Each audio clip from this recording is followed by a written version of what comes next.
Salam sepak bola, teman-teman netizen atau warganet yang saya hormati semuanya. Welcome back ke konten terbaru dari channel YouTube Triple B. Dan di konten terbaru hari ini saya ingin memberikan match analysis dari pertandingan Piala Liga Inggris antara Manchester United versus Leicester City yang berakhir untuk kemenangan Manchester United dengan skor telak 5-2. Selain itu juga saya ingin membahas sedikit saja tentang calon pelatih baru Manchester United yang namanya Ruben Amorim yang asal Portugal dan yang masih muda, bahkan belum juga berusia 40 tahun. Tapi sebelum saya memberikan match analysis dan juga sudut pandang saya tentang calon pelatih baru dari Manchester United tersebut, pertama-tama saya ingin menjelaskan kepada teman-teman bahwa Manchester United adalah tim yang sebetulnya layak bersaing di papan atas dengan materi pemain yang mereka punya sekarang.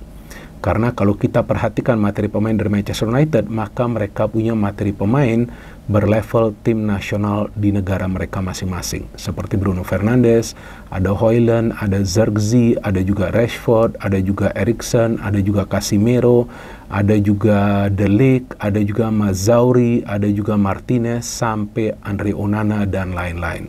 Artinya dengan materi pemain yang sekarang Manchester United punya, seharusnya tim ini bersaing di papan atas dan juga bisa meraih kemenangan demi kemenangan di kompetisi antar klub Eropa yang musim ini mereka bermain di Europa League.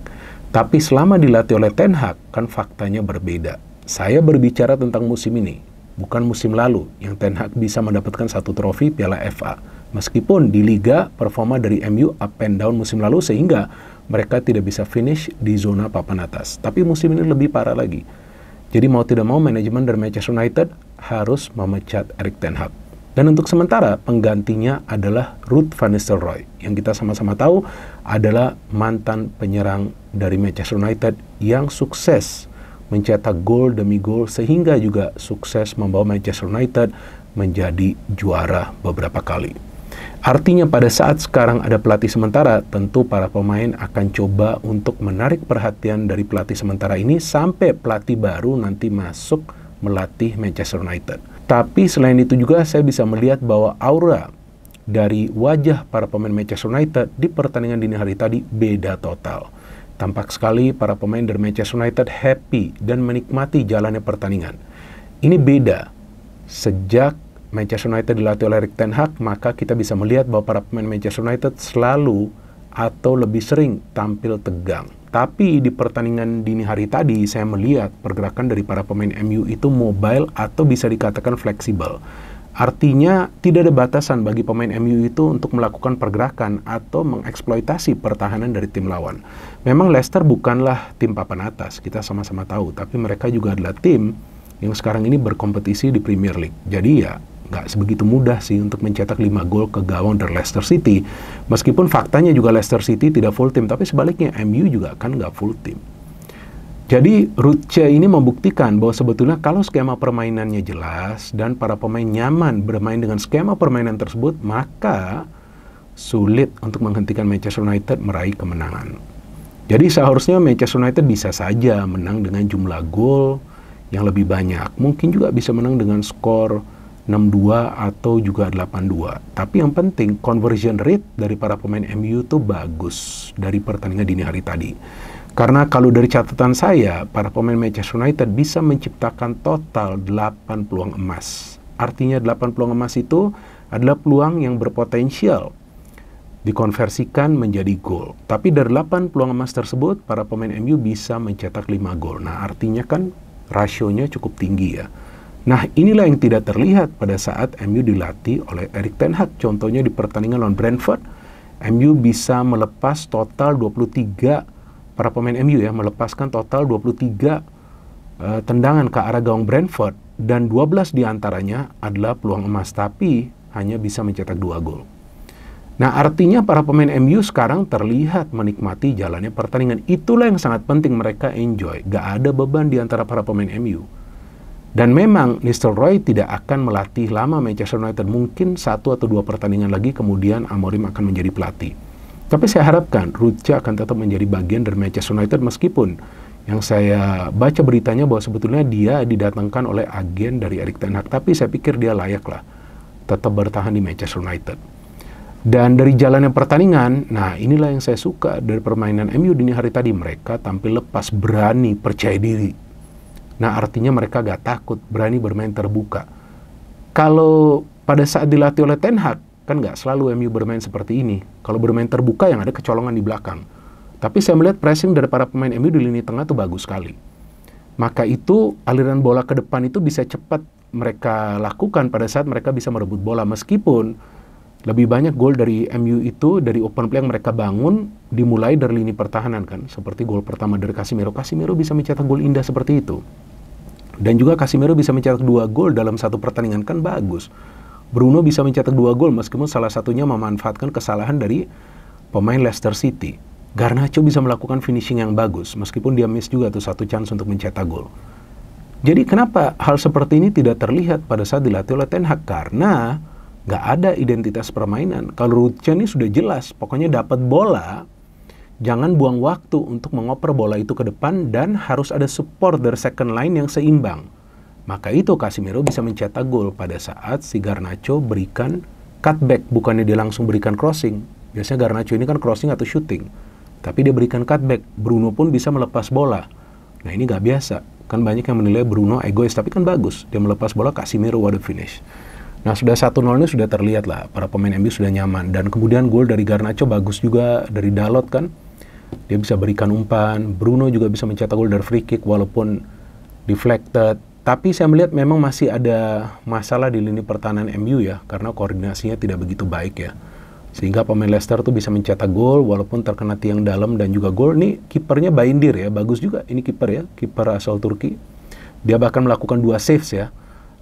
Selain juga dia kebobolan 2 gol, dan kemudian MU bisa unggul lagi dari Casemiro juga bisa mencetak gol. Jadi bagus nih permainan dari Casemiro nih, bagus banget.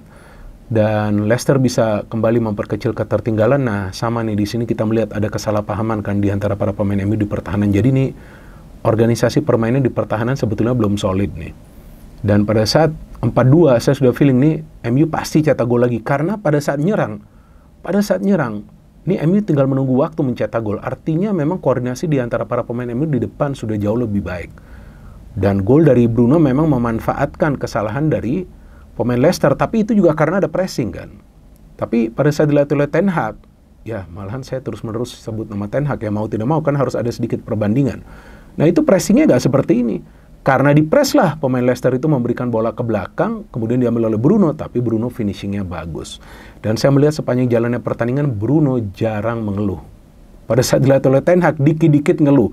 Bahkan pada saat dia melakukan pelanggaran, dan dia menganggap itu bukan pelanggaran, dia justru senyum kepada wasit. Nah artinya, para pemain MU sedang menikmati masa indah mereka tanpa adanya Ten Hag. Dan ini adalah kemenangan yang spesial bagi para pemain Manchester United, karena mereka bisa menang di kandang mereka sendiri dan juga bisa mencetak total 5 gol. Sudah lama loh MU tidak mencetak total 5 gol dalam satu pertandingan. Dan ini kan lawannya bukan tim yang berasal dari divisi yang di bawah ya. Artinya ini juga tim yang bermain di Premier League. Tentu ini adalah modal bagi para pemain yang nanti akan menghadapi Chelsea. Dan sekarang saya ingin membahas sedikit saja tentang Ruben Amorim, calon pelatih baru dari Manchester United yang diberitakan segera akan menandatangani kontrak untuk bisa menjadi pelatih dari Manchester United.